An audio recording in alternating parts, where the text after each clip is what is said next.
Hey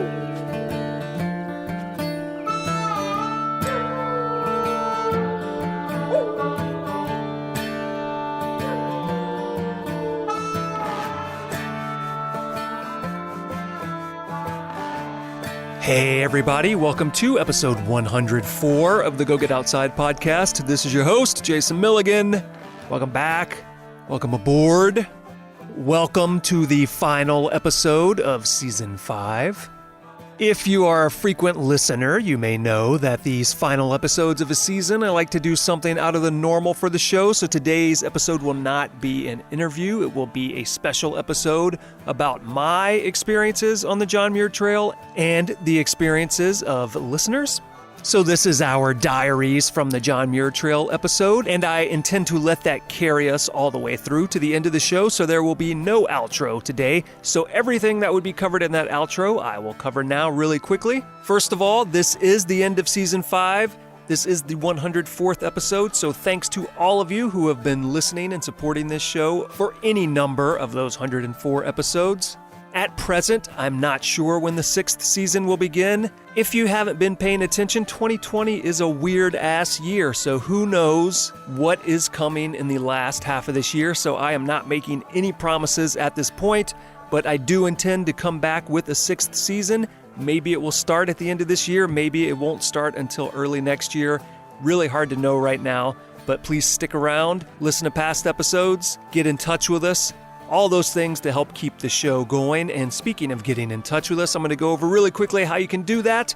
Go at butcherbirdstudios.com is how you can send us an email, or you can always send us a text or leave a voicemail at 818-925-0106. And if you want to do me a favor, please head to your podcast purveyor of choice, subscribe, rate, review, and share all those things.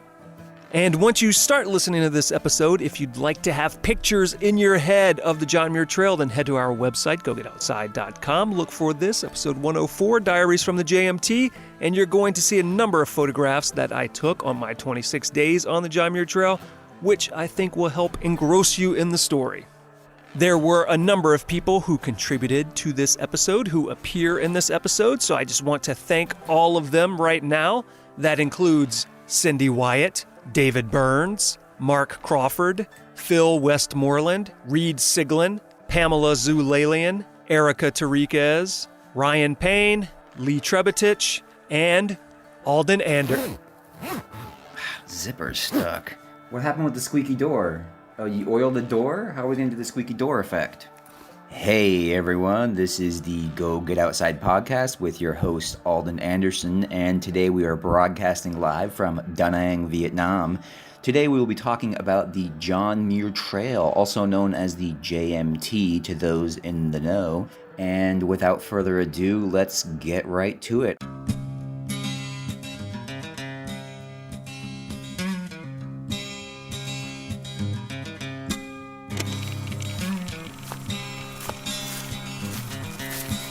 So it's August 21st, 7:44 a.m., the first day of the John Muir Trail. Feel the altitude a little bit, just under 10,000 feet right now, and I am walking up the trail. Pack is heavy, it's about 50 pounds right now.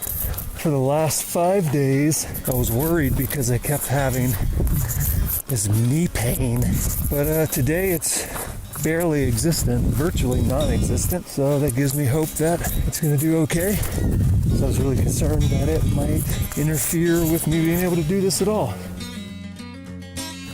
Yesterday, Erica drove me up to Lone Pine, picked up my permit, then we went up to Onion Valley, which is where my first resupply will be.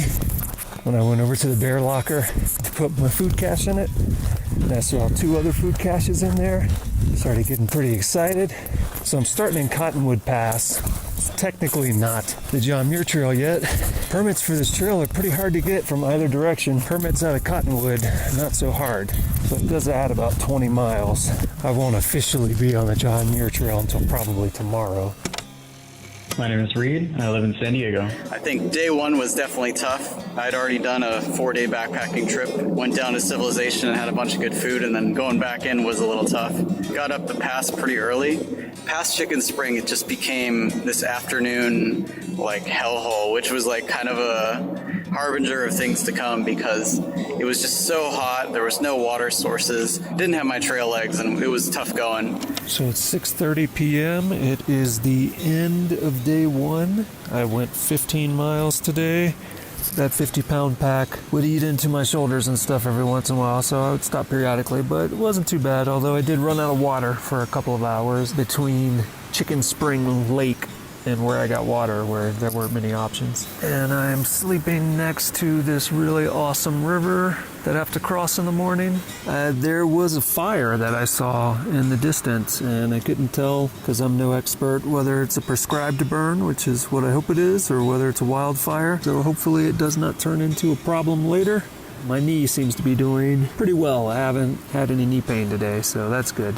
And the altitude hasn't been bothering me too much. Sometimes I get a little short of breath, and sometimes I feel like I'm getting a little bit of a sinus headache, but it goes away pretty quickly. Tomorrow trying to get to Guitar Lake, which is on the way up Mount Whitney, so hopefully be summiting Whitney on day 3. But yeah, so far, good day. Hopefully more good days in the future. My name is Pamela Zulalian. So the first day is a pretty tough day because you start off in Happy Isle at 4,000 feet, and I got to trail camp, which is 7,200 feet, and it was quite a day because you got a full pack. You were doing over 3,000 feet of vertical gain, but you're packing that in quite a short distance. That's no small feat for first day on the trail. So I get to trail camp. There were a few other hikers that I'd met in a backpackers camp the night before, and one of them was from Scotland, and we became quite good mates on the trail. And he said, I'm going to go back down and I'm going to go ahead and do Half Dome tonight. And I thought, you know what, I'm going to join you. I'll do it tonight as well. So we ended up setting up camp and, got there about 3 o'clock and then hiked back down to Half Dome. And I have to say, this was probably one of my best first day decisions. By the time we got to Half Dome, it was a little bit after 5. Nobody was there but us. So we literally were able to climb the cables uninterrupted, get up to the top and have an uninterrupted view with no one else but us. First day, sun setting, seeing all of Yosemite Valley from the Half Dome area. The views are spectacular. You can really just see the wonder of what makes Yosemite Valley so absolutely incredible. The John Muir Trail, frequently referred to as the JMT, runs throughout the Sierra Nevada range in Central California. Depending on what source you look at, it may be referred to as 211 miles, 213 miles, 220 miles. Regardless, everyone is in agreement that it spans from Happy Isles in Yosemite National Park all the way down to the summit of Mount Whitney, the highest point in the lower 48 contiguous states. And you may have noticed I said the summit of Mount Whitney, which of course means there is either a hike into Whitney to start or a hike out of Whitney to complete the trail. So for anyone embarking on the trail who intends to complete it all in one go, their mileage will be somewhere above and beyond 220 miles. Classically, the John Muir Trail starts at Mount Whitney and heads north to the Yosemite Valley. But it has become extremely popular to travel southbound, starting in Yosemite and ending at Mount Whitney. I traveled northbound, but others in this episode headed southbound. But yes, my trip began northbound from Cottonwood Pass as I made my way for 26 days towards Happy Isles in Yosemite National Park. I'm Lee Trebetich. It all started with 2015. My wife and I climbed Mount Whitney, and I proposed to her on top of Mount Whitney. We saw a lot of people coming up from the other side of Trailcrest, summiting Mount Whitney, and we talked to them where they're coming from. They were saying they were hiking the trail. So immediately that sparked an interest, and she said that day, she's like, I want to do that for my honeymoon. 5 days in, we stopped calling it the honeymoon because it was some work. I came through this enormous, picturesque talus field through this forest. You see these awe-inspiring immense mountains and just these sheer drop-offs. And as you make your way through the talus field, you're heading down to this beautiful meadow, green, lush trees, and then just these towering mountains ahead and behind. Everything from the time I started approaching Crabtree Meadow till now, it is amazingly beautiful and just huge. Oh, that's a big-ass marmot. Hey there, buddy. That marmot is so fat. I hope he doesn't eat all my stuff tomorrow. Yeah, it's been a long day. I'm only going 10 miles today, but it's taken me 8 hours, 9 hours Day 2 is usually my worst day, roughest day. It has been rough, but it's still been an awesome day. And if you could see what I'm looking at right now, like the only way I can see something that isn't ridiculously impressive is to close my eyes. Every direction is just fucking amazing. There was this kid, a little younger than me. He looked like he was hurting. It was climbing up to Guitar Lake. I was like, dude, you need some water. You don't look so good or so. He just like looked at me stone cold, like, and was like, I just hiked the entire John Muir Trail. And I was just like, oh shit, what am I getting myself into? All right, it's day 3, 2:54 p.m. I am hanging out at Guitar Lake. I got up at 5 this morning, packed up the stuff I needed to into a day pack, left everything else here, hoping that marmots wouldn't destroy it. Thankfully, they did not, because I was worried about that all day. And then did the hike up Whitney, 4.5 miles, about 3,000 feet of gain. It wasn't nearly as bad as I thought it might be, but the altitude was certainly getting to me. I was feeling really sluggish. For a large part of the day, I got about 15 minutes from the summit and then just stopped and ate as much food as I could because I was getting really hungry. And then went up to the top, and once I got up to the top, then I felt great. Hung out up there for about an hour and then hiked down. It was great hiking up in the morning because the sun was on the other side of the mountain, so if anything, it was pretty cold at times and I would have to alternate between having a jacket and not. But the hike down sucked because it was 11 o'clock when I started hiking down. Sun was high in the sky, everything was in the sun. Now I'm chilling at Guitar Lake where I slept last night, hiding behind the boulder I slept behind to stay out of the sun. Last night I was camping next to a mother and her 12-year-old daughter who 30 days into the JMT, and this is where they end, is here at Whitney, so they're finishing up tomorrow and they seem super excited. I'm getting ready to hike to Crabtree. I'm really not looking forward to putting this big heavy ass pack on. But the good news is everything's mostly downhill and I'm about to walk through some amazingly gorgeous stuff that I walked through yesterday. One of my favorite moments was definitely the night we stayed at Guitar Lake. It was such a clear night, and I remember I was just freaking exhausted. So I set up my tent, had dinner, and just laid down on a rock that was still really warm. It went from a beautiful sunset just down to the first stars appearing. I just stayed there for 3 hours, seeing the whole day go from sunset all the way down to beautiful sky right next to Mount Whitney with the Milky Way and everything. We just don't notice that because, boy, that would have taken too much time in my real life, right?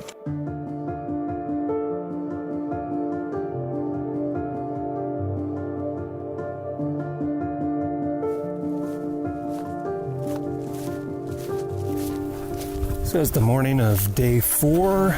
It's 9:47 a.m. I'm getting a late start out of camp, which is great.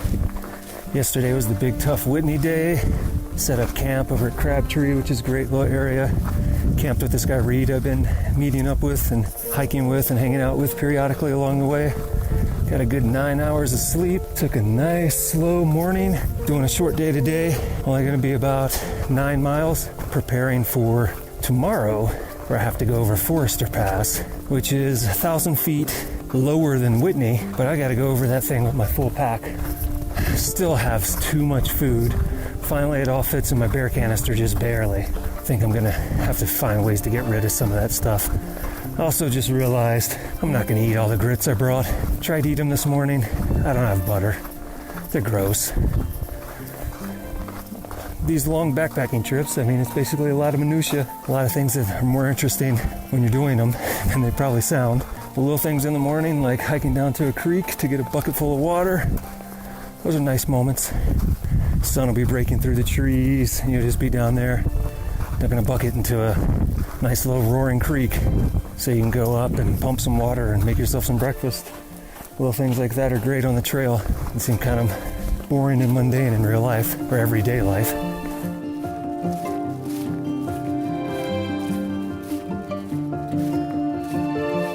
It's day 5. I'm hiking up to Forester Pass. Got started about an hour and a half ago. Yesterday, ended up forming a little hiker group, so I've got a group of hiker buddies now that I'm hiking with. We all camped together last night, and we're all hiking together this morning as we go up Forester, which is one of the tougher passes we have to go through. Got a trail name last night. They named me Grits, True Grits. So he had this big bag of grits, and he was always trying to give them away. So he came up with the name Grits, and we added a True Grits in front of it because of the awesome hat he wore. It's going really well. I'm glad I ran into some cool people. It's making the hiking easier, making camp more enjoyable, and it's all around been going pretty well. So we're halfway up Forester. It's comfortable, early morning, good light, good breezes. Could be downhill for 6 or 7 miles after that.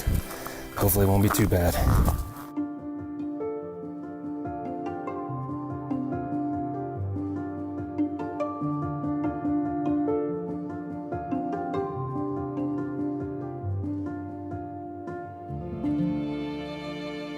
My name is Cindy Wyatt, and I live in the Los Angeles area. I hike the John Muir Trail in August 2018. Okay, so I'm a really positive person, so it was surprising in me that I started to have a really negative relationship with the passes. Actually, just saying the word just makes me cringe and hurt a little. Your friend is so far ahead of you, you don't see anybody, you're yelling into the wind, or it's coming down and all the rocks are loose and your ankles are hurting and your knees and your back. So everything hurts, and then there's just another pass the next day, or sometimes, lucky us, we're gonna conquer 2 passes today to get the best campsite on the other side. So I had to really adjust my attitude because it was getting out of hand. I just meditated a little bit. I was like, this is gonna be the best day ever. You're gonna have such a great day today. That day was Raised Lake, which I have wanted to go to forever. It was truly the best day. And I conquered that pass that day really strong. Actually, the people at the top commented on how happy I looked. But yeah, it's hard. We stayed at Bub's Creek last night, which is this really cool spot. Nice flowing creek, breaks up into little islands. Yesterday, Forester Pass went really well. It was the day I was concerned about. We had to go up so high, and I felt super strong. Everybody felt really good yesterday. The day I was dreading turned out to be a really great day.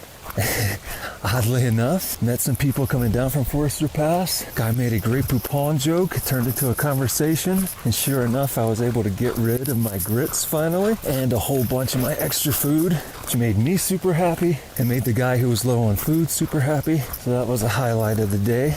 Continuing to hike with the same 3 people and occasionally a couple other people. Reed, who I've been seeing since night 1, gave him a trail name yesterday. He's Shepherd's Pie now because the night before spilled all the Shepherd's Pie into his bear canister, and we're headed to Kearsarge Pass, which is not part of the JMT, but is a side trail that'll take us to Onion Valley, where I can grab my resupply and camp for the night, and all of those guys have to get into Independence. They're gonna get a hotel, resupply. Megan's been having some foot blister problems, so she's gonna try to treat those, and then they're gonna come back on the trail. So after today, I'll probably be traveling alone for a couple days, and then we'll see if they catch up to me. But yeah, that's my day. Walking, spectacular views, shitting in holes, giving people food and eating as much food as I can. And Jesus Christ, man, Bub's Creek is so fucking awesome.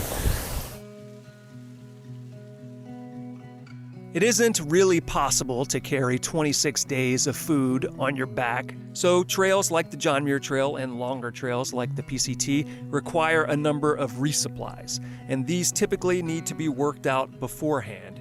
This can be approached a number of ways. You can exit the trail, head into a town, and purchase the food that you need, or you can prepare your food ahead of time and ship it to a variety of places. That may be something like a post office in a nearby town, or it may mean shipping your food into the backcountry to a number of locations willing to help JMT hikers with their resupplies. The southern half of the JMT has far fewer opportunities for resupply, and it is more difficult to get off the trail and to civilization. So in my case, my one resupply was in Onion Valley over Kearsarge Pass. Some would choose to hitchhike into town, down the mountainside, and into Independence, where they could purchase food or pick up their resupply at the post office. I headed up ahead of time and left a resupply in a bear locker at the trailhead in Onion Valley. The northern half of the trail has a lot more opportunities to get off the trail and other businesses offering resupply options. MTR, Muir Trail Ranch. This is just off the JMT in the backcountry, and that is where I did my second resupply. Last resupply was in Tuolumne Meadows in Yosemite National Park, where my fiancée Erica met me for the final week of the trail, and she brought in my resupply, food for herself, and joined me on the rest of the hike. You know, it was hard, but not that bad. Once you got your trail legs, it was pretty good. It was definitely more difficult to get in and out of than on the AT. The AT, it was easy to just kind of like hop off the trail, or, you know, sometimes you would even walk right through a town. Whereas when you're back in the Sierras, you're back there. So it is day 7, 6:09 a.m. I am hiking alone again. Yesterday started out as a great day. We're having a good time. Stopped at this cool lake called Bullfrog Lake. The water felt awesome. We're swimming in it, playing around, and things were going well. We did the hard hike up Kearsarge, celebrated on the top. Then it was supposed to be just downhill, and we were in the sun, and it seemed to go on forever, and it was kind of miserable. We got down to Onion Valley way later than we expected to. Everybody else hitchhiked into town. I stayed at Onion Valley, met these two guys who I shared a campsite with. Got up a little after 5, used the vault toilet since that's probably the last toilet I'll see for a long time. Now I'm heading back up Kearsarge. It's really fucking beautiful where I am right now, but thus far this has not been one of my preferred passes. I'm getting a really early start. The sun is barely peeking out. I do not want to get baked going up this thing again. It's funny. Forester Pass, which was supposed to be the big, hard pass, which we did the day before, turned out to be such a good day. I felt so strong. I could have kept hiking for hours after all of that. And then yesterday, and I just was exhausted when I got to camp. Took off my pack and my shoes, and I didn't know if I was going to be able to move again. Had to just sit there for about 10 minutes before I got my strength back. But I'm about to kick on some music, podcasts, whatever, to help keep me company and soldier up this thing and try to get back on the John Muir Trail. This is hopefully the last time I have to do a big backtrack. It's funny, I've now done something like 67, 68 miles, maybe more, 76, I don't know, somewhere. I have it listed somewhere. Not even 30 of those are actual JMT miles. So I still got about 180 JMT miles to do, so I'm looking forward to getting back on the proper trail. This is the beginning of day 7, and officially at the end of this day, this will be the longest I've ever backpacked. So 7th day in, pretty happy about that. The pack is heavy as fuck again because I did my resupply. I gave away some of the food, but it didn't feel as bad going on as I thought it might. When I put it on, there's this little thing that happens where you know you're hiking, pack goes on, you start moving. I'm making my way up Glen Pass. It's been a long day, but it's been pretty good overall. I'm doing 2 passes today. Oh yeah, starting up Kearsarge. That was a rough part of the day. Then after that wasn't so bad. Had a nice lunch. Had this cool little moment this morning with a doe. And I was looking at how the morning light was hitting everything as I was going up Kearsarge, and the doe was not far from me. She just stared at me. Decided it wasn't a threat. Moved around. Would periodically look back over at me. Just pumped some water, almost up Glen Pass. It's like pretty barren up here, a lot of granite, and then they need these like seasonal ponds from snow melt that are pretty. One of them's really blue, but I'm back on the JMT now, and things are going all right, although it is definitely a little harder now that I have 50 plus pounds again. But I ate a shit ton of food for lunch, so I have a feeling I'll probably be eating a lot of food moving forward.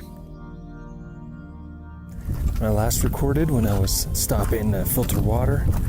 I noticed the wind had picked up, but I wasn't noticing all the clouds that were forming. And as I made my way up Glen Pass, they were forming very quickly. Thankfully, I'm now on the other side. I felt a few little light bits of drizzle, but there's definitely a lot of clouds in the sky, and all the darkest ones are directly above Glen Pass.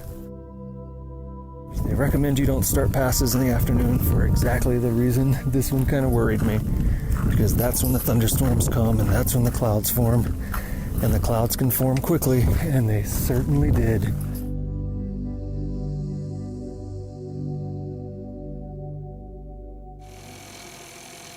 even on the toughest days, the trail just kind of lifts you up. Or, when you feel like you're having this emotional moment, which I had, a few of them when you're out on the trail, there are scary things that happen in the form of lightning and thunder and storms. And I definitely had a few days of like heavy crying and heavy tears, but it didn't stop me. And it certainly wasn't a disappointment. It just reminded me that I could do this, and, that I was the person here by my side was me, and I could lift myself up when I needed to. It's day 8, 9:42 a.m. I am still here at Ray Lakes, where I spent the night. Got here, got a little confused, ended up hiking up the wrong trail for a bit, backtracked, crossed the quote-unquote stream, which is really just a channel between big rocks. Taken half a day here. I've been swimming in the cold-ass lake, which feels really good. Kind of helps your muscles. Kind of feels like a shock at first and a little too cold, but also kind of feels really good.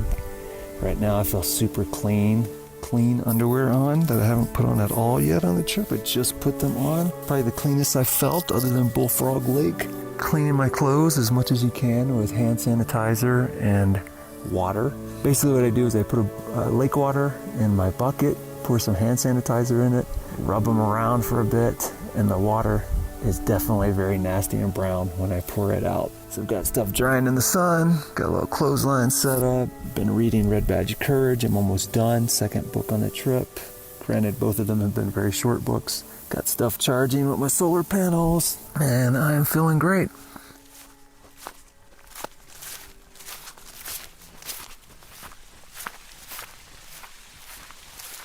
So it's still day 8, or technically night 8. I am at Woods Creek as planned, which was about 6.5 miles away. I am camped next to a loud river that you can probably hear, really cool, and a suspension bridge. The suspension bridge I mentioned is right next to me. It's maybe 15-20 feet away from my tent.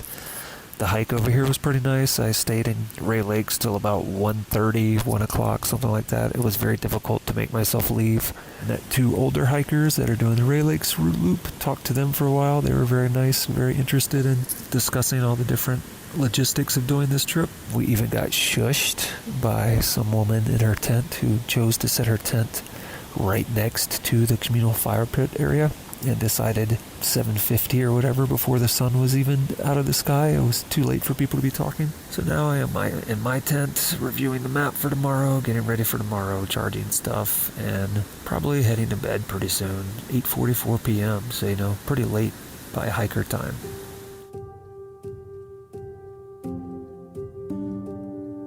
So I'm hiking along Woods Creek this morning, which is really cool. White watery creek, lots of waterfalls, natural water slides, which it was too cold to get in, try them, and potentially dangerous for some of them. Now I'm hiking up to Pinchot Pass, which is not even close to the highest pass I need to go over, but coming from this side, it is going to be some of the most elevation gain. I slept super awesome last night. Didn't put my rain fly on. It was really comfortable. Slept so well, so hard, that when I woke up, I was disoriented for a minute and then remembered that I was camping and hiking a trail.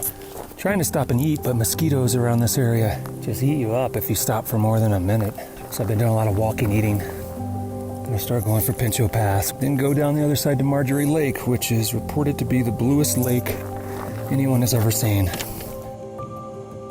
You're carrying 7 days worth of food and gear on your back, and you're hiking all day, and you're seeing waterfall after lake after meadow, gorgeous views. The end of the day, your campsite is at this beautiful alpine lake. You just surrender yourself to this lake and jump in, and no one else is around. This was just for you. This sunset swim, camping beside this lake is all for you. And the peace and the empowerment that it gives is like no other. World's coming alive over here as the sun peaks over the mountains. Saw a chipmunk chasing another chipmunk squeaking. Yesterday, Pinchot Pass. Wasn't too bad. It was a little bit of a slog. It was just long. Took it nice and easy and slow yesterday. Just down the other side, there are these beautiful glacial lakes where you can still see snow melting down into them. The snow melt is just pouring into them. I stayed at one called Lake Marjorie. Probably the bluest, clearest water I've seen in a long time, if not ever. It's the first one down there. No one was there, so took a nude swim. It was freezing cold, but also felt awesome at the same time. And it also felt kind of nice not to have any clothes on. I realized after that it had been over a week since I wasn't wearing any clothes at all, at any point. Just kind of weird to think you go so long and you're never naked at all. And maybe changing some articles of clothing, but never just naked. Really nice area. There's this one spot I wanted to hike back to it, but I don't think I'm going. Well, clearly I'm not going to. But it almost looked like a Caribbean atoll. Blue and aquamarine water, fairly shallow at parts. I like to think of it as the frigid Caribbean.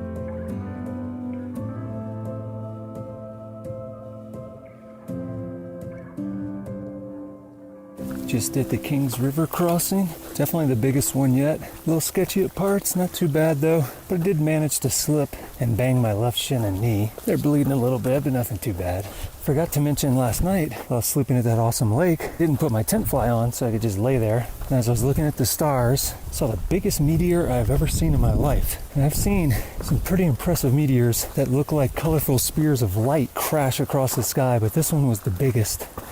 This big white band flying at a pretty fast speed, but slow enough that it was really tracing across the sky for a bit.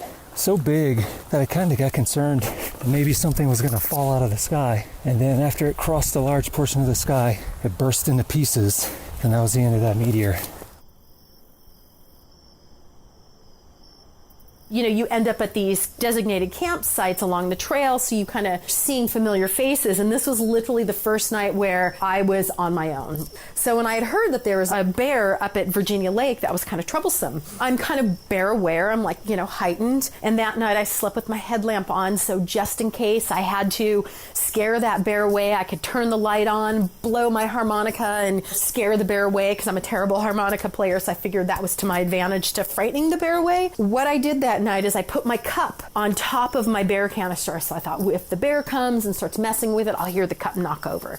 I was asleep at this point, and I start hearing my cup rattle, and I'm like, oh, good God, the bear is back. You know, this sounds easier when you're with a group and you can have your trail friends kind of jump out together and you can kind of do it in a group effort, but I'm by myself now, really just totally kind of like having this moment of like, good God, I know I need to do this. I don't want to lose my food. I don't have a resupply for another 4 days. So I really need my bear not to roll my bear canister away. And I need to protect my food. Like, you know, obviously I, you know, can't go on the trail for 4 days without food. So I'm hearing the cup rattle and I'm like, you know, I'm reaching in the head of my pocket and I grab my harmonica and I, you know, kind of secure my headlamp a little further onto my head.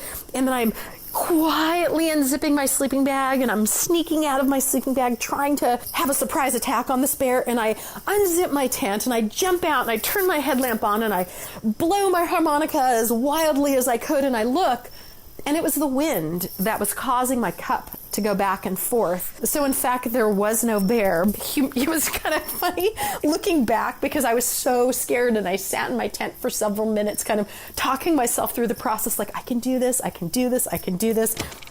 Pretty fucking cold this morning. Not like crazy cold, but just cold enough that I didn't want to move.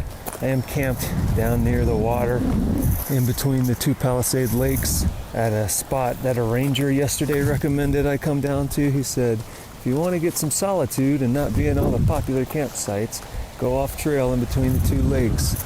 And he was correct. I have not seen a single person. As a matter of fact, it was the first night I camped in complete solitude. Yesterday, came over Mather Pass. It's not too bad, just long, like a lot of them. Just slow and steady, moving slowly.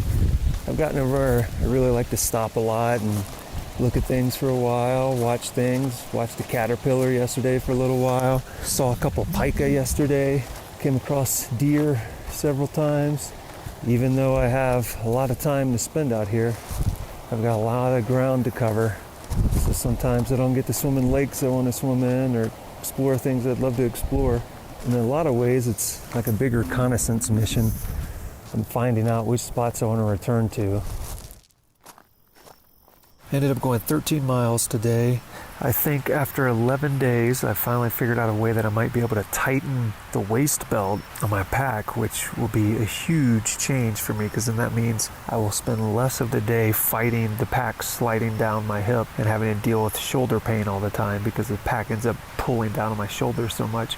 Where I've been traveling through today was a lot of forest stuff, a lot of really awesome views of the Kings River, just cascading waterfalls after cascading waterfalls, and some super strong flow in some areas and delicate flow elsewhere. Cool section, reminds me a lot of Yosemite. One of my trekking poles wasn't tightening this morning. I was afraid it was broken, then suddenly started working, so that's good news. Got the solar panels on my back to try to charge a battery, which is at about half power now, which would still last several days, but I like to keep it charged just in case.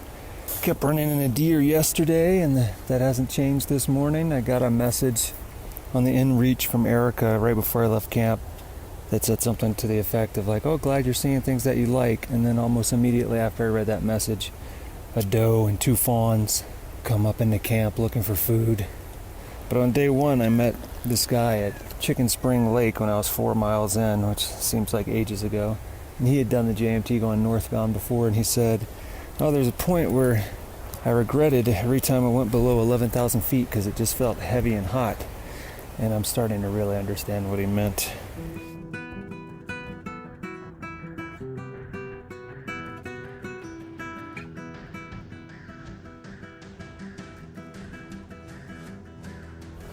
I just had probably the most weirdly emotional moment I've ever had doing one of these things. I was hiking up Muir Pass. This lake was below me. I'm surrounded by these granite cliffs on all sides, and waterfalls are pouring down. And my favorite first aid kit song, Dance to Another Tune, came on, which I always feel like I really identify with. I think it's a beautiful song. It has some haunting melodies, and then it's kind of this mix of dealing with pessimism and becoming your best self and leading a life you want to lead. Those are things I always battle with. Something to do with that song, those melodies, what was around me, identifying with what it says, feeling like I'm always striving for that and always failing, and then somewhat feeling trapped in my professional life right now. And I just started crying and crying. And then I just sat on a rock and stared down at that lake, and then just waited for the song to end. And now that's done. That was 10-15 minutes ago. So it's oddly cathartic. Kind of felt good. And I'm going to continue up Muir Pass.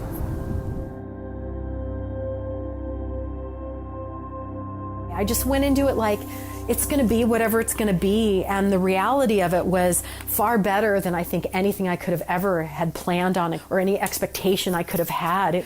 It's so hard to put into words, and it's so hard to share. And I know there is trail magic, and it's so real. And the people you meet on the trail, you don't forget. And that's so true. And, those tough moments that bring tears, those are deep emotional moments that you don't forget. And, you kind of hang on to that. And, it's just such an interesting thing.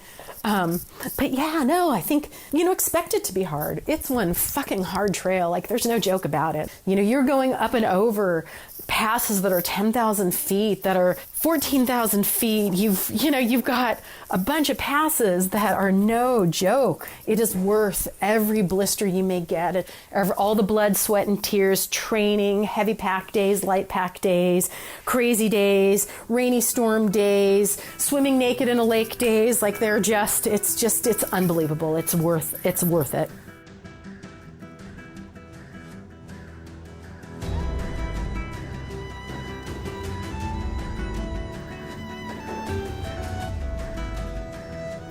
This is another night where I will be camping all by myself. There is no one anywhere near me. I am close to the trail and close to tons of horse and mule shit. Coming down from Muir Pass, was exposed for a long time. I spent a lot of time today hiking in the sun, which was tiring and Probably not great for my skin, but good for my solar panels that were charging my backup battery. I got to Evolution Lakes, which everyone loves. They are pretty. Stopped and talked to this guy who was taking a zero. Hadn't been hiking because suddenly he was having these ankle problems. And he was telling me there were some nice sights up the ways with a waterfall, but misunderstood he meant go up a side path and ended up continuing down the JMT path. So now I'm back in the woods, and I set up camp when I finally was able to find a place where I could. I needed water, and I walked over to where I could hear water coming from, and it turned out it was this awesome little grotto with maybe a dozen separate little waterfalls and tiers just cascading down these rocks. These were probably the most fucking mosquitoes I've dealt with yet. Usually the mosquitoes don't bother me that much, but Jesus Christ, they were driving me crazy while I was trying to eat dinner. But anyway, now I'm in the tent. It's 8 p.m. I still gotta get my bed ready. I looked at the map for tomorrow. I might be able to make it to MTR to get my resupply, which means I also have a minestrone soup and some chili waiting for me and some cans that I intend to eat as soon as I get there. So hopefully that'll be my dinner tomorrow, but we shall see.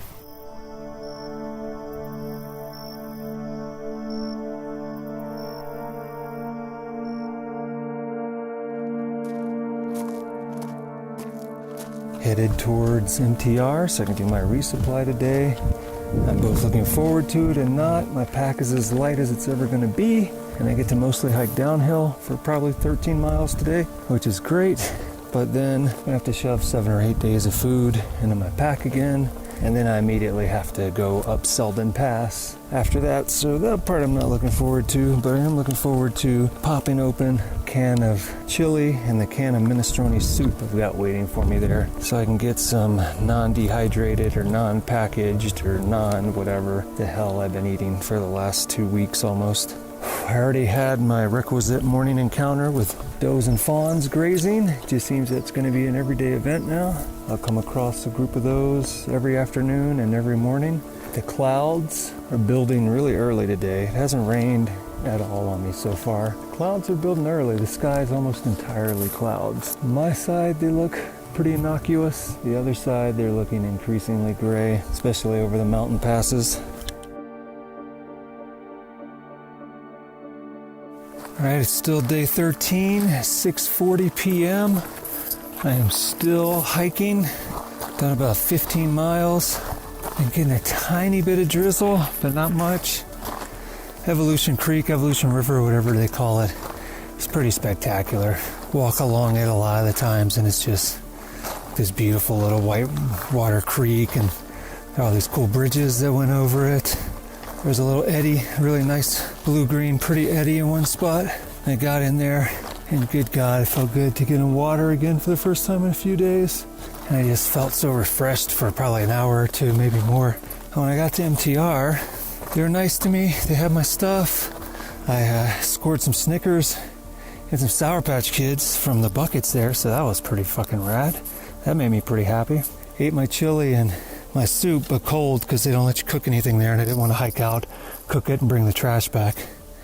My stomach's been a little weird, so I took an antibiotic I have prematurely, just in case. I don't really think it's anything, just to make sure. I don't want to be fighting with any of that stuff. I've got almost 50 pounds again, and the hike up to Selden is pretty steep and long. I'm starting as much of it as I can tonight because there's 50% chance of thunderstorms after 10 a.m. tomorrow, and I don't want to be on top of that pass if and when that happens. It's day 14, 10:38 a.m. I'm about 4 hours in. I am coming down the other side of Selden Pass, but this was a pretty good pass. Really long switchbacks at the beginning, but they're all super green and pretty. Came across a deer popping its head out of the foliage last night as the sun was setting. Then it's really reasonable from that point forward. Passed by Sally Keys Lakes, Hart Lakes, lots of pretty lakes. And then you hit some switchbacks again at the end, but it's only like 600-700 feet of them. It's not nearly as bad as the other passes. And then you get to the top and you see this really nice view of this Marie Lake that I'm walking towards right now that hopefully I'll go take a dip in. There's barely a single cloud in the sky.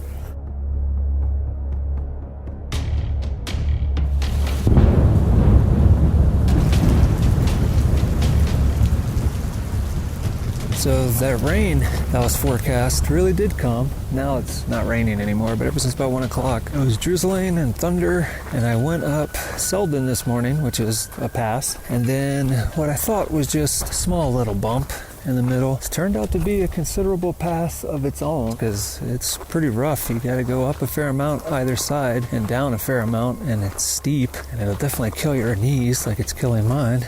Going across the top, thankfully there's trees and forest everywhere because there was constant thunder. You don't want to be at a high point in a Sierra thunderstorm. We were way more likely to get struck by lightning. So I would occasionally jog through the open spaces as quickly as I could to get to the next batch of trees. Almost down these switchbacks to the creek where I can camp. There's supposed to be a bridge. When I go over that bridge in the morning, don't have to walk very far, and then I can catch the ferry to VVR, unless it's raining and lightning and thunder in the morning, which hopefully it won't be, because then they don't run that ferry, and that means I'll have to hike 6 miles to VVR. Which I really hope I don't have to do. I'm really looking forward to getting up, throwing my pack on a boat, and then just taking it easy for a day, showering and eating and drinking and washing clothes and charging things and hanging out and laughing and having no responsibilities or no big responsibilities for a day. But when I get down to this camp, before I do anything else, I'm gonna make a big fucking plastic bag full of chili mac, and I'm gonna eat that shit, and I'm gonna be so happy, because all I wanna do right now is eat food, but I still got about a mile and a half before I get to this campground and get off this godforsaken unnamed pass, which is steep as fuck. I just want to point out, early in this trip I met someone who said, I think a ranger told him, that if the clouds don't gather by 9 a.m., you don't have to worry about thunderstorms. Well, the clouds were not gathered at 9 a.m. I was on top of Selden at 10, and when I hit Bear Creek around 1 o'clock, that's when all the clouds are starting to gather. And by a little after that, the whole fucking sky was gray, and there was thunder from all directions. And me and a bunch of other dumbass people were hiking up to 10,000 feet over this fucking never-ending unnamed pass. Start of this day was good. Whew. I'm worn out though. But anyway, I'm rambling. That's enough for now. I just need something to keep my mind off the fact that I'm going down these fucking switchbacks still. I will be at camp soon, eating chili mac, being super happy. I was pooped last night. I slept till about 6:30, passed out a little after 9. I was tired.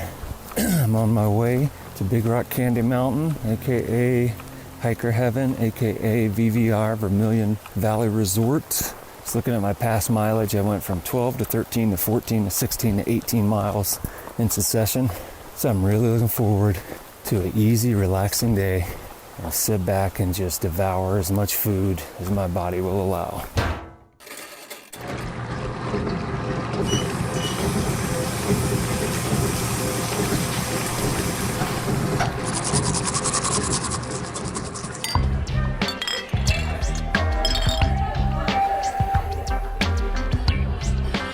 The one thing that never ceased to amaze me was the kindness of strangers. Every time I'd pass a big group, they would always be like, oh, we totally overpacked. Have this chocolate bar. Oh my gosh, come and join us, at our campfire. We have extra food. Please enjoy it. Shared conversation, a little bit of whiskey, hiker barrels at all the resupplies at Reds, at Vermilion, at camp. I mean, it never ceased to amaze me just how much kindness just kind of poured itself onto the trail. So I've really kind of taken that and carried that through, that kind of trail magic or kindness into my everyday life, because I think it's so important that we connect with everyone else around us, even within the city environment.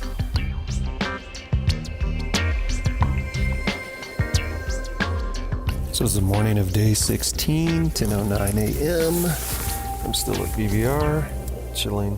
Yesterday was a fun day. Met some new people, got to hang out with some people I'd met along the trail, ate a lot of food, drank some beers, chilled around a campfire, told stories, laughed a whole bunch, so it's a good time. Got to bed pretty late, slept in. Storm rolled in this morning. That delayed the boat leaving. It's kind of sad seeing everybody off. Some of them I'll probably catch up to again on the trail, but some of them I probably won't see again, or some people are going southbound, so I definitely won't see them again.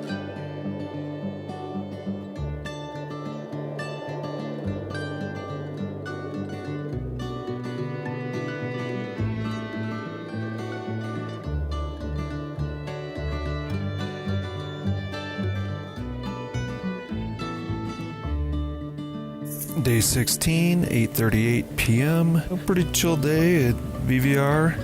It was gloomy and occasionally rainy. A lot of people didn't come in this morning. I still hadn't seen my buddies from early in the trip, Reed and Lee and Megan.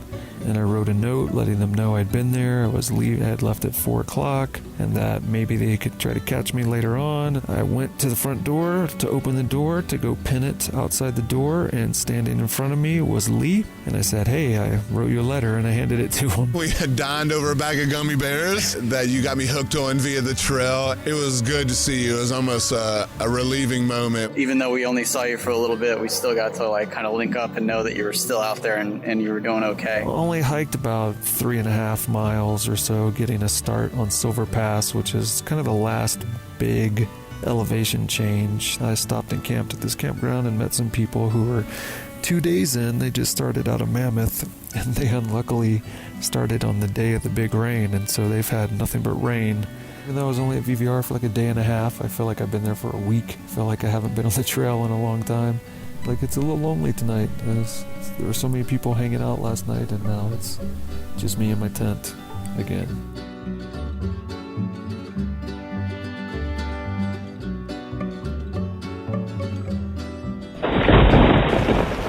The running gag and kind of like long-term saying is that it never rains at night in the Sierra Nevada. Twice I awoke because just suddenly it sounded like someone had walked up to my tent with a water hose on full blast and just started spraying it down, and then stopped a few minutes later. So I got a little bit of a later start because I was hoping the sun would dry out my stuff a little bit. But when I got up, the sky was covered in clouds.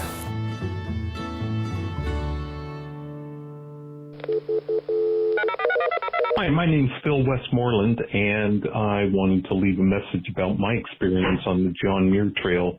It was an experience I just could not imagine. I had never thought that it would be such a mentally challenging, which turned into a very personal growth, interpersonal relationships with other people that I've met on the trail, people I've hiked with. Now I'm planning on doing another hike that you had recommended, Jason, which was the West Coast Trail. And I'm also now starting to look at doing the Pacific Crest Trail in 2021. John Muir Trail was such an experience of the bonds that were created with other people. The more I've learned about other people and myself, just never imagined that it was going to be like this. Started off as just going to be a journey of hiking one end of the trail to another, but really turned out to be the adventure of a lifetime and extremely rewarding.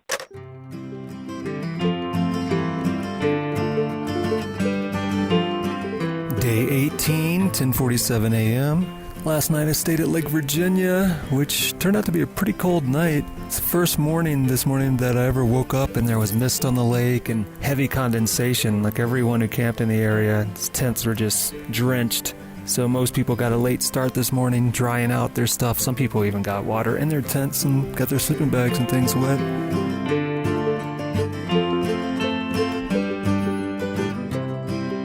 Ryan Payne. Scott Merrill and I were planning to meet Jason on his journey through the JMT, and we planned this for a couple weeks, and we were able to track him as he was putting up waypoints along a map. And what we kind of decided on was that one weekend we could find him at Duck Lake, get in there, and we could park at Mammoth Lakes. We could hike in with him, camp with him, resupply him, pack in some heavier stuff that he might not be able to carry, and also reward him with some things that he hadn't had, he'd been deprived of.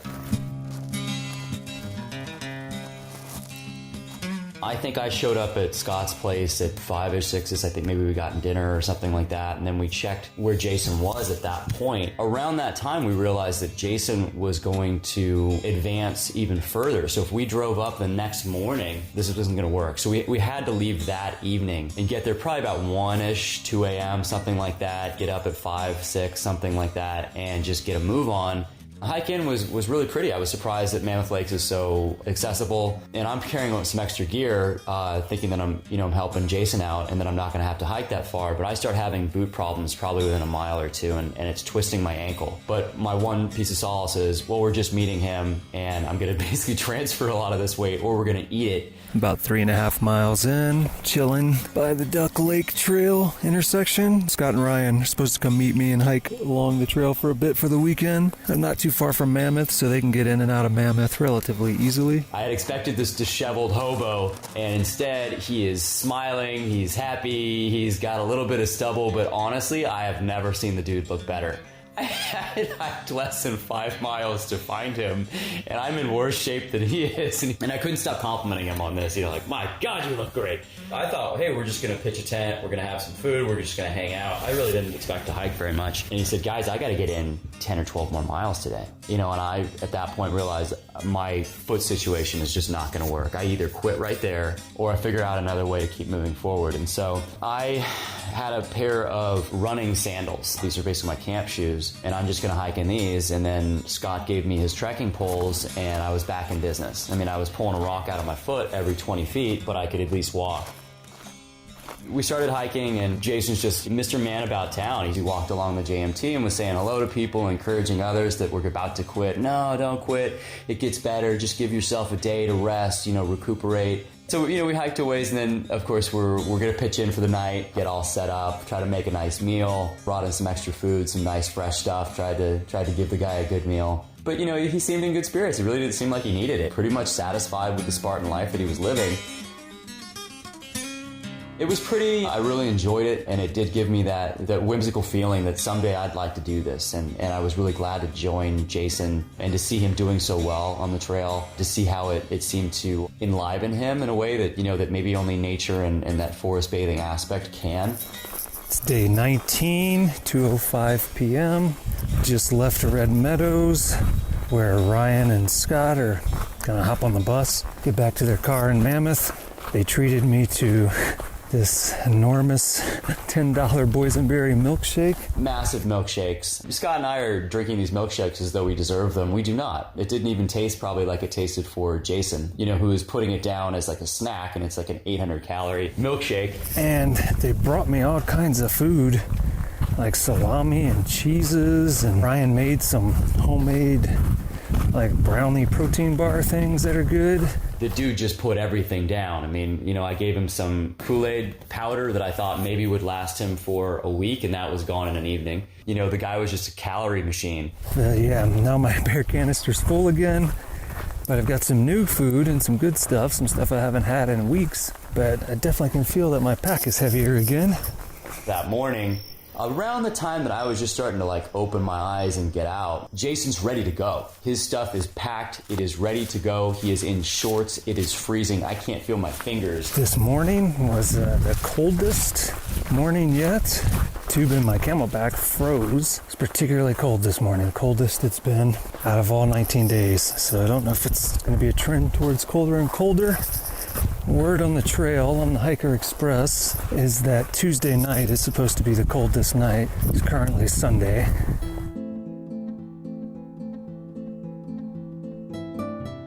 And what I noticed a lot was that people were giving, so giving. For the trail cycling bends where people would put in food or things or gear that they didn't need, and people were offering us things as we sat there. Scott and I were waiting for the bus to leave, and what we realized was that the rush that we'd had the first night to get there, sleep at the trailhead, get on trail, actually ended up benefiting us, because at that moment we were told that this is the last bus out. There were not going to be any future buses, and we would have ended up hiking back out. It was a great trip. I was glad to join Jason. Glad that he got that part of his life. It's kind of a bucket list item.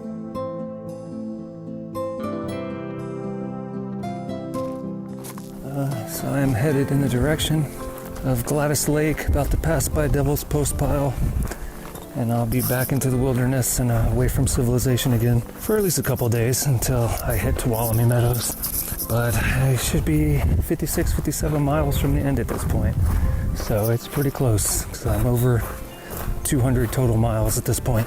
That seems very doable.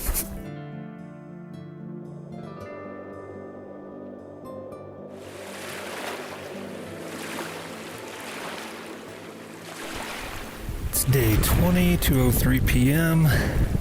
I'm already at my destination for the night, probably. I'm at Thousand Islands Lake, which is this enormous lake with many, many islands. Not really 1,000, but probably like 100 little islands in it. Hoping to go for a swim after I have some lunch. Last night, I finally arrived at camp as the sun was going down. His father and daughter were cool to let me share the site with them, so I talked to them a lot at night. They're going southbound. They're really nice people. We had a lot of conversations. Ate a lot of that food I got from Scott and Ryan. Ate a lot of that this morning too. And then this morning I did a lot of hiking with this couple that's also going northbound. Spent a lot of time hiking and talking with them. Moved through the 8 miles pretty quickly this morning. And now I'm at Thousand Islands Lake and it's time to eat. I think probably my favorite camp spot must have been McClure Meadow. Got the Primo campsite right next to the river and everything. There was all this wildlife that came out around sunset, and it was just, I got some of the best pictures. I am really excited about my campsite. So I went to Thousand Islands Lake, which is super awesome. I spent a couple hours there, had lunch, did some exploring, tried to get in the water, but it's just too windy. I'd love to be able to swim out there and swim from island to island and explore them, but it wasn't really feasible without hypothermia. And then I decided to continue on. Just after is Island Pass, which is the easiest pass of all for sure. There have been things in between passes that are drastically more difficult than Island Pass. Island Pass was very easy. And then I continued on. It's really pretty though. It's really nice. There's a bunch of ponds and lakes. And I started going down the other side. I found this little part on the side trail where there's just this granite overlook that looks down on these two ponds. And nobody's there, and I don't think people probably camp there very often. I'm just a few feet from the edge of this granite slab that doesn't drop like vertically, but it drops at a pretty good angle. And then you can just look down into all these woods and see these two cool little ponds, of which I'm currently hiking down slabs and climbing through stuff to try to get down to with my bucket, because I'm hoping to fill this bucket with enough water so that tomorrow morning I can filter my water without having to come back down here, because it is a bit of work, but I don't mind. It's cool. It's fun. I've camped at some really cool spots, but I'm really, really digging this one. I'm going to come down here and get this water, and hopefully I'm going to be able to carry it back up, because it's a bit of work to get down here, and it's going to be a difference when I'm carrying like 8 pounds of water up, but I'll give it a try. I really loved that campsite last night. It was really great, and it ended up not being too windy. This morning, it was super cool to just walk out on that ledge where I was camping and look down at those ponds and get ready for the day. Pretty much down the other side of Island Pass and starting my way up Donahue Pass. When I get to the top of Donahue, I will officially be in Yosemite National Park. Day 21, feeling good. Been eating a lot of food. Beer canister's mostly empty. Pack's a reasonable weight. It's nice.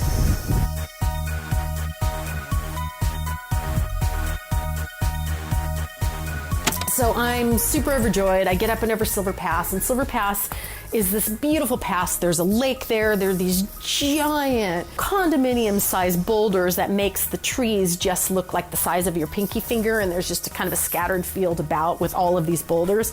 And I'm standing there just kind of reveling in this view, and all of a sudden I look off in the distance and I see these 3 guys kind of pop up, and they all have frisbees in their hand of different colors. And I hear the first guy say, "See those 2 trees off in the distance? That's hole number 1.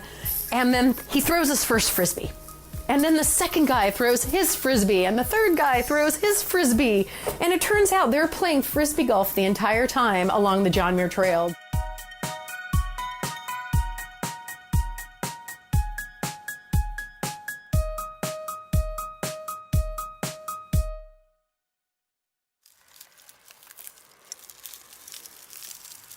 It's day 22, 9:13 a.m. I am finally about to leave camp, getting a really late start today. It was reported that it was going to be 22 degrees last night, based on what I've been hearing from various people who are joining the trail. And I think that must have been accurate. It was the coldest night by far. And my mouthpiece from my Camelback froze up. There was frost all over my tent. There was frost all over the fields around us. And unlike other mornings when it's been cold, I had a really hard time warming up this morning and getting motivated to get moving. But once the sun came up, that of course helped immensely. Yesterday, coming down Donahue Pass was pretty nice. Once I got down there into Lyle Canyon, there was a lot of forest walking and meadow walking. It's interesting being at this part of the trail where I'm meeting people who are just starting, and you see them struggling with their stuff. You see them second guessing themselves. Try to stop and talk to them every once in a while. Give some encouragement. Met some people at the campsite where I stayed last night near Ireland Lake Junction who were hiking in to do a 4-night trip. It was 4 of them. And yeah, last night was their first night, so their first night got to be that 22-degree freezing cold night. Hopefully that warms up. But we shared a campsite, talked a fair amount. They shared some of their chili with me. I'm going to carry some of their trash out. And I'm recording this, and then as soon as I'm done with this, I'm going to throw that pack on, which is very light right now, comparatively, because that bear canister is almost entirely empty. And I'm going to walk the 5 or 6 miles through what is mostly flat terrain to Tuolumne Meadows, where, in theory, Erica should be waiting for me.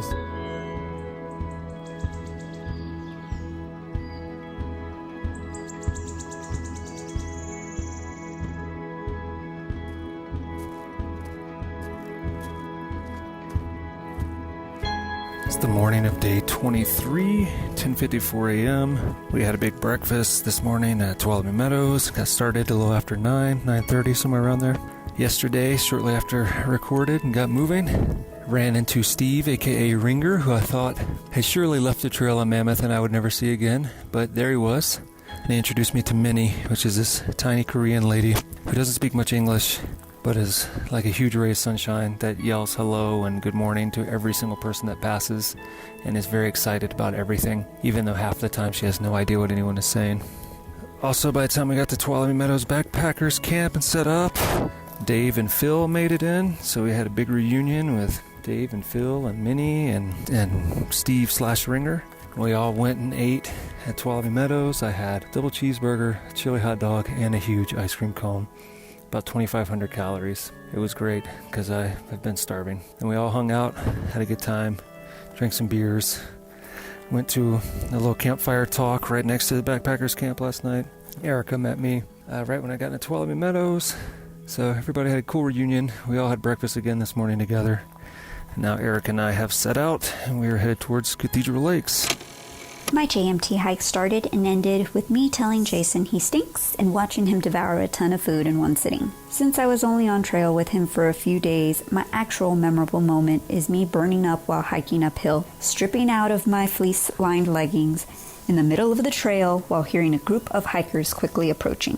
After what felt like heart-pumping minutes later, I had managed to peel off my leggings and hop into my hiking pants before exposing myself or losing my balance or tipping over. If I wasn't already sweating before, I sure was now. Day 23, 5:56 p.m. We've set up camp at the Sunrise High Sierra Camp backpackers area. There's like this big camp built there, but it's pretty much shut down.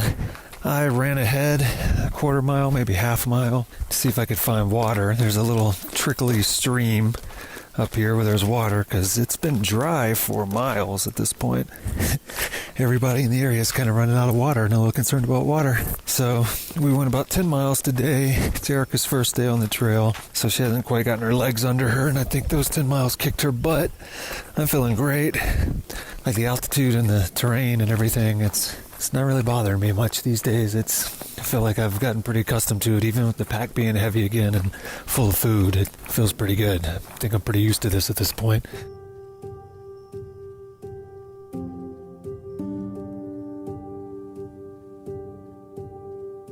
Yosemite's a little drier and hotter than a lot of times when I come here right now, but now that we're almost to the valley, it's flowing rivers and getting green again, so that's nice. We walked through a forest that was pretty burnt out and a little depressing. Hopefully it'll grow back soon. I am starting to miss some of the trail culture. Now that we're in Yosemite proper, it's a lot of day hikers, a lot of people just there for the weekend, which is nice and everybody's nice, but I do kind of miss those moments where you walk by somebody and you're all kind of doing the same thing, and then you can stop and share information and discuss things, and there's this nice little bond there that's kind of missing now. I stopped asking people if they were on the JMT or if they were north or southbound, because more often than not, they didn't have any idea what I was talking about. Everybody takes the time to stop and to talk to one another and to just really hear your story, whatever that is, wherever you're there. If it's a 5-minute conversation, if it's a 10-minute conversation, even if people are heading in opposite directions, like you're talking water resources and camps that you just stayed at that you liked, and you are just having such a different connection in that time, because that's it. You have each other on the trail. That was something that was so beautiful, was just that, that connection that you get and that shared conversation with everyone you pass.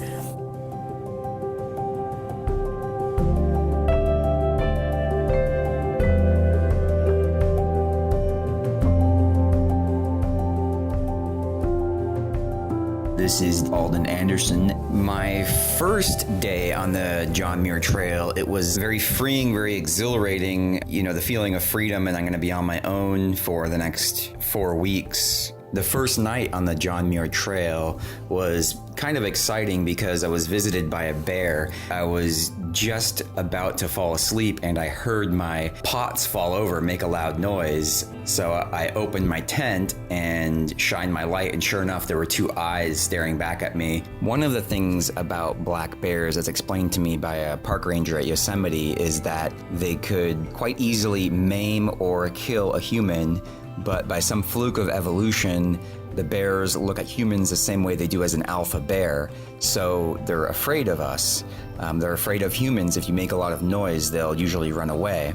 When I came face to face with a bear, logic is telling me that I can scare him away, but everything else inside of me is telling me that this animal is a lot bigger than me and could seriously injure or kill me if it wanted to. And I was just full of adrenaline. I realized I was shaking after, but I jumped up, got outside my tent, got my hiking pole, which I placed just outside my tent, and I was making lots of noise. The bear kind of looked at me, deciding what to do, and then was like, okay, fine, this is more than I can deal with. So then the bear kind of ambled off into the darkness, and I went back in my tent. About 5 minutes later, I heard another guy in another tent not too far yelling and chasing the bear away, and then 5 or 10 minutes later, there was another person.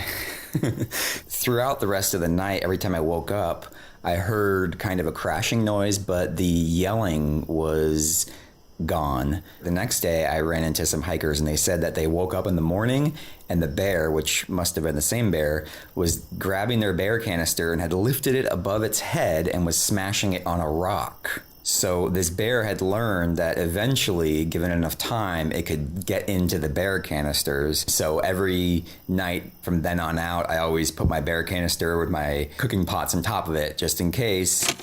Day 24, 6:05 p.m. We're at Little Yosemite Valley now. We hiked about 9 miles to get here.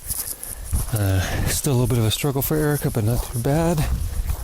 Got here pretty early, swam in the river, cleaned up a little bit, ate food. Now I'm hiking over to scout out the spot where I need to meet up with Mark in the morning to go climb Snake Dyke. I decided to drive out from Southern California to meet up with Jason at the very end of his JMT hike. Since he was going from south to north, that meant he was going to pass right by Half Dome on his way down to Yosemite Valley. And I had never summited Half Dome before, nor had I ever climbed Snake Dyke, which is a very popular climbing route that takes you up the backside of Half Dome. And going this way, you don't need a permit. So not only was this the perfect opportunity to knock out 2 bucket list items, it was also an opportunity to see a friend at the end of his adventure and pick his brain about his experience while it was still fresh. So I drove up, hiked up the Mist Trail early the next morning, schlepping all the climbing gear, where I eventually met up with Jason on the trail. We climbed the nerve-wracking route to the top of Half Dome, enjoyed the spectacular views, and created memories that I'll remember for a long time.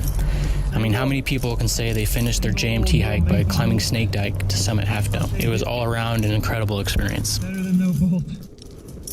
Kind of. Day 26, 7:21 a.m. We're almost packed up and ready to go. Final day. Got about 4.5 miles to hike down. I do have a lot of stuff to carry now.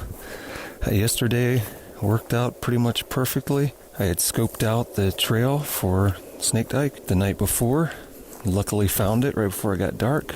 And then as I was hiking out in the morning to meet up with Mark, for 15-20 minutes, there he was hiking up the trail. Climbed Snake Dyke. And Snake Dyke was super cool, pretty easy climbing, but pretty frightening. There is very little protection and a lot of slab climbing, so a lot of just trusting your feet with absolutely no hands for 10, 20, 30, 40, 50, 60, 70 feet before you had any kind of protection. Glad we finally got to do it. Super cool experience, even though it was somewhat frightening.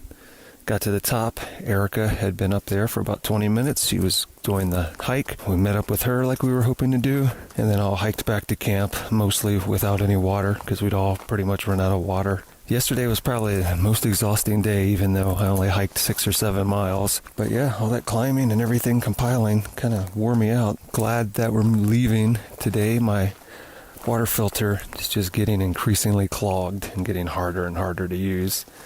So thankfully I don't have to use that anymore. Mark left last night, and I told him to leave all my gear, so I have to carry all my climbing gear in addition to all my backpacking gear. Thankfully my bear canister is almost entirely empty. That is going to be considerably lighter, but I do think with a rope and everything else, I might be hiking out with 60 pounds. But thankfully it's 4.5, maybe 5 miles. Almost entirely downhill, so that should be helpful. Through terrain, I've hiked before, so I know what to expect. But we will be leaving shortly, and this trip will be coming to an end very soon. I suspect we'll be down no later than noon, and then it's pizza and beer and hang out with people and take a shuttle back to the cars and head back to civilization. My final day was a really magical one. I had planned my final day on my Mount Whitney summit with 3 friends. So I was already, at this point, fully conditioned, practically running and jumping and skipping on the trails, 0 altitude issues.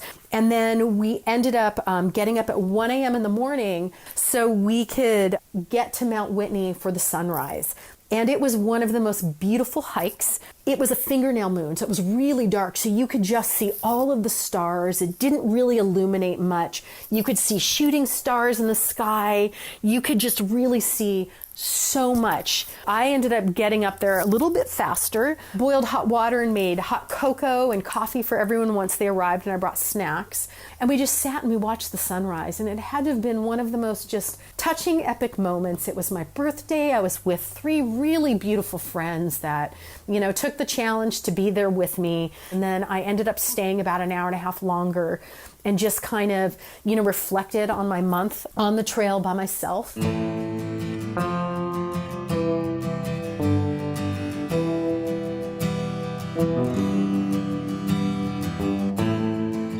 So something I think you'll hear from a lot of people who finish long-distance hikes like this or even longer ones is that they're anticlimactic. You come to a trailhead and it just kind of ends. There's rarely a big group of people waiting there to applaud you. Many people you pass won't really have any sense what you did, and so that was my experience ending the JMT. We arrived at Happy Isles, we saw the sign that says 211 miles to Mount Whitney, and it was over. This was my 26th day on the trail, and I had reached a point where I was prepared to leave the trail. Many will say that they weren't ready to go back to society, they weren't ready to leave this experience behind. I wasn't eager to leave, but I felt like everything I wanted to get from the trail I had gotten in those 4 weeks. So I remember telling someone, I love this, but I am ready for it to end because I'm ready to have different new experiences. That being said, looking back on this, and this isn't the kind of sentence I typically say, but giving myself a month to do the John Muir Trail is without a doubt one of the best gifts I have ever given myself. And one of the most surprising things to me was how much I would leave appreciating the social interactions and the people I met on the trail. And people will also say that reintegrating into society is difficult and that there are post-trail blues, depression, whatever you want to call it. And there was a bit of that. It wasn't a reluctance to get back to work or do those things. It was just this kind of idea inside that so many of the things that we find so important in life and take for granted in society aren't as valuable and important as we think they are, and it left me, as these things often do, with a desire to do things that are important and leave a smaller footprint and a less damaging impact by my existence.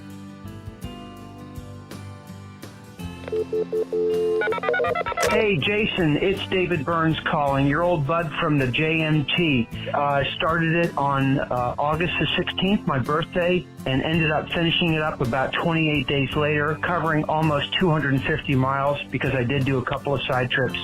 And yes, it was the trip of a lifetime. Of course, there's a lot of beautiful rock out there, a lot of beautiful trees, statuesque trees, flowers, solitude. All of that was great. Very hard. I was exhausted many, many nights. I slept like a log. For me, the memories I have were memories of stars at night, friendships, and really just beautiful wildflowers and clear water. Mostly, I think I came away with just a totally new appreciation for beauty. And it's really its power to heal me and the world too. Beauty in its broadest definition, both within and without. And I think one of the most lasting things, Jason, was just a newfound appreciation for simplicity and the power of slowing down. The JMT, man, gotta tell you, trip of a lifetime, loved it, and I want more of it. I want more of it for everybody in this world.